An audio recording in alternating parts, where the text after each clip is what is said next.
சென்னை பல்கலைக்கழகத்தில் இயங்கும் அண்ணா பொது வாழ்வியல் மையம் அதன் சார்பில் இன்றைய தினம்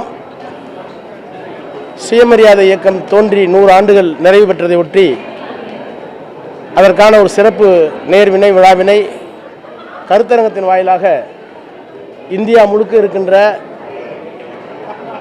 சித்தாந்தவாதிகளை, நாடறிந்த அறிஞர்களை அழைத்து ஒரு கருத்தரங்கத்தை நடத்தி கொண்டிருக்கிறார்கள். அதனை துவக்கி வைத்து உரையாற்றுகின்ற வாய்ப்பினை பல்கலைக்கழகம் எங்களுக்கு வழங்கியிருக்கிறது. தந்தை பெரியாருடைய சுயமரியாதை இயக்கம் முன் எப்போதையும் விட இப்போது நடைபெற்று கொண்டிருக்கின்ற மதவாத அரசியலை எதிர்த்து, சாதிய அரசியலை எதிர்த்து இந்த இயக்கம் தேவைப்படுகிறது என்பதை தமிழ்நாட்டினுடைய மாண்புமிகு முதலமைச்சர் முத்துவேல் கருணாநிதி ஸ்டாலின் என்கின்ற அந்த மாமனிதர் ஆக்ஸ்போர்ட் பல்கலைக்கழகம் வரை சென்று பெரியாரை விதைத்துவிட்டு வந்திருக்கிறார், முதலீடு செய்துவிட்டு வந்திருக்கிறார்.